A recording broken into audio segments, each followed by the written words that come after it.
Are you one of those people who makes the same mistake over and over again? Hopefully not. I think as humans, we're pretty good at not making the same mistake multiple times in our own lives.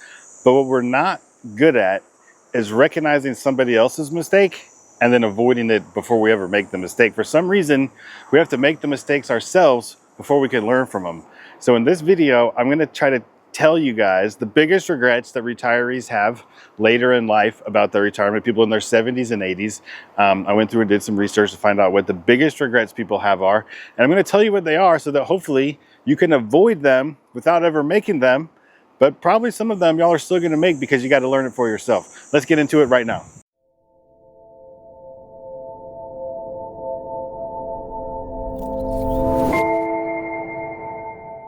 Okay, my name is Jeff. This is the Retirement Mentality channel. It's a place where I want to change your mentality about retirement. And today I'm going to do that by telling you about mistakes that other people regretted later in their life so that you don't have to make them. It doesn't matter if you're in your 20s, your 30s, your 40s, your 60s. This is something that you could use this information to change either how you're planning for retirement or how you're living your first years of retirement. These are things that are going to help you guys out. So let's just get into it. The first one is not taking care of their health in their 40s and 50s is the main time the older retirees in their 60s or in their 70s and 80s wish they would have took better care of themselves in their 40s and their 50s. You always hear after you retire, you have to take care. You always hear after you retire, people wish they would have taken better care of themselves. But from the research that I've done, it's a little bit more specific. It's when you get into your 40s and 50s, that's when it really starts to matter. That's when, when you start to have a sedentary life, if you're working a desk job and that kind of thing, that the problems start to stack up. You start to get sore knees when you're 50. So then you start to walk less, and then you start to have more heart problems, those kind of things. So getting down and getting into your health and getting after it and being healthier in your 40s and 50s will pay dividends into your 70s and 80s. So think about that. You youngsters out there, live it up and go bungee jumping and cliff diving and do all the crazy shit you're going to do because you're going to do it anyways. But as you get into your 40s and 50s, start taking a little bit better care of yourselves. The second one is not retiring with a purpose. I preach about that on this channel. There's cute little cliches like don't retire from something, retire to something. And that's cute, and that's the whole point of it. But the way that I say it on my channel is that people don't know how much money they need to retire because they don't know what they want their life to look like in retirement. So think about what you want your life to look like. Do you want to live in Spain? Do you want to live in Indonesia? Do you want to live in the same house you've been living in? Do you want to live in a little condo on the beach in Florida? Think about what you want your life to look like, and then you know how much it costs. And, think about what you want to do there. Do you want to fish? Do you want to hike? Do you want to volunteer? Whatever you want to do in your life, know that before you retire. I think people spend too much time just trying to get to retirement, and they get there and they're like, holy shit, what do I do now? I'm bored. I'll go back to work. I'll be a Walmart greeter. I'll work at Home Depot. Because they didn't think about what they actually wanted their life to look like. And this is the second biggest regret retirees in their 70s and 80s have, is that they just had no purpose. And when they got to retirement, they didn't know what the hell they were doing there. And the third one they said they regretted was not spending enough time with loved ones. And this was because most of them waited too long to retire. They missed graduations or weddings, or they didn't travel to see grandbabies or that kind of thing because maybe they didn't have their finances worked out as much as they should have. So not having spent the time with their loved ones earlier in their retirement or leading up to their retirement was one of their third biggest regrets they had later in life. The fourth one, shocker, poor financial planning. People if you read the statistics on how much money people have saved for retirement, they're dismal. People just don't have any money, and I don't know if they didn't plan for it. I think one of the main reasons people have poor financial planning is because they read these statistics like you need $2.5 million if you want to live on $80,000 a year, whatever the number is. So they just go, fuck it. I'm never going to get there, so I just won't start. I'll just wait for my Social Security to kick in. I'll work till I can get Medicaid. And that's one of the main drivers that make people work into their late 60s and their early 70s. And then they get there and then they still don't have any money, and they find out the average Social Security income is like $1,800 a month. And that's not a very good existence if you're used to making $70, $80, $100, $150,000 a year. that's a hard pill to swallow. That's why a lot of people just keep working longer and longer and longer. Number 5 is waiting too long to enjoy life. This is kind of like the last one. Whether they worked too long and they delayed retirement because of their poor financial planning. I think another thing that doesn't really spell out exactly why they had these regrets, but I have to read into some of this a little bit. And from the comments and things I get on my channel, you know, I see a lot of people saying, you know, they don't trust their numbers. That's why the 1 more year syndrome. People keep saying, I'll just work 1 more year and like put off retiring. But I think once people get into retirement also, this is not a concept I hear anybody else really talking about. I just mentioned it the first time on my channel a couple days ago, but I've been thinking more and more about it.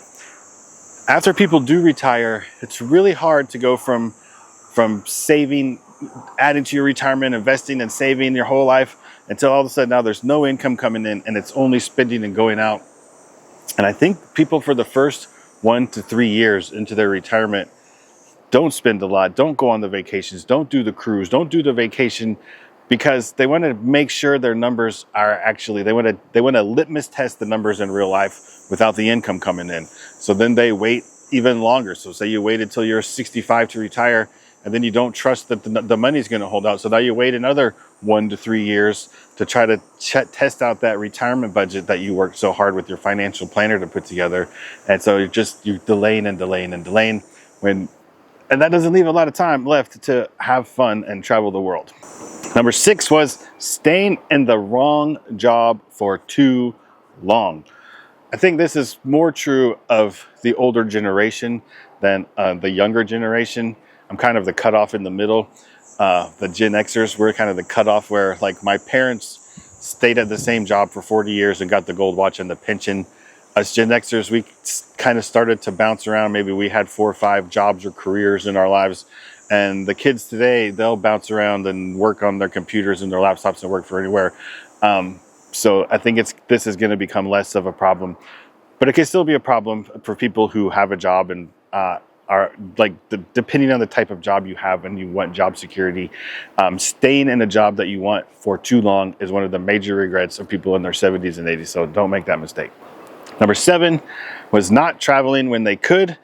This is the symptom of all these other problems that we've already talked about: staying in the wrong job too long, working too long, not trusting your financial plan, all these things. But one of the regrets that it turned into was they were too old to do these big travel trips that they wanted to. Like here I am living in Spain.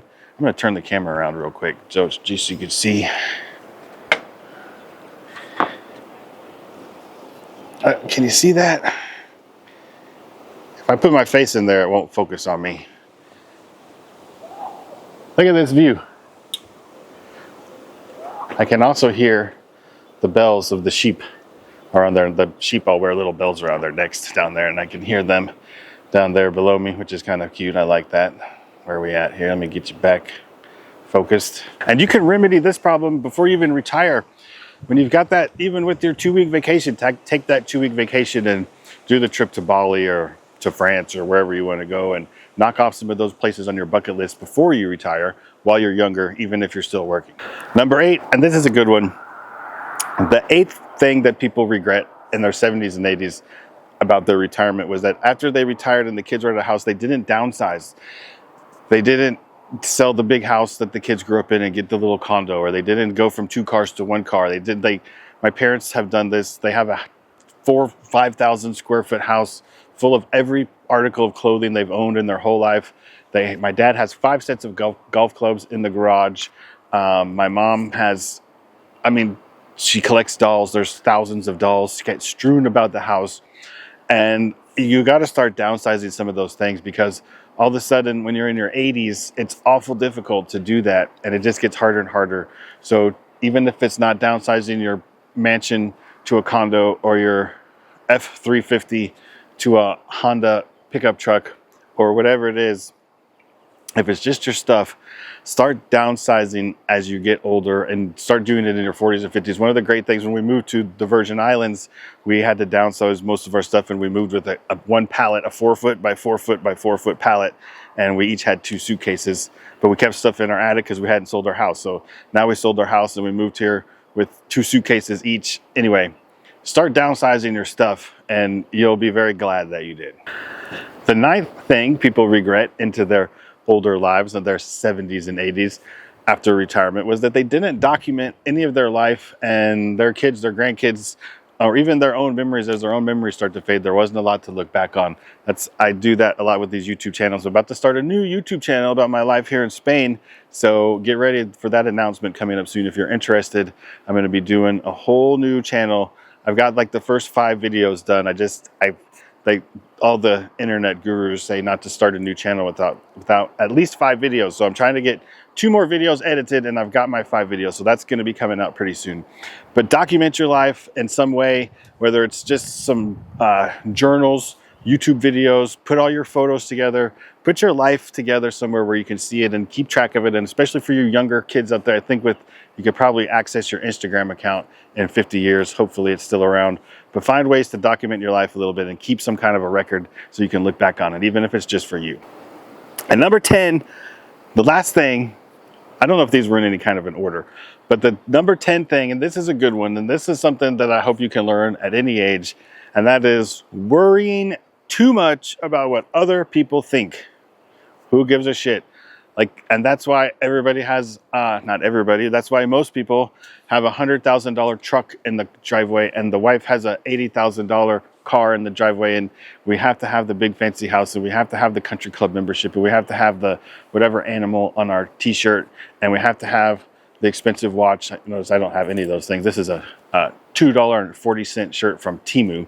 So, they all come from China. Don't give me any shit down there in the comments. So, or Indonesia or wherever. So worrying too, the earlier you can learn this lesson, the better off you're going to be. When I talked about my real numbers on this channel, I told how much money I actually make from my rental properties.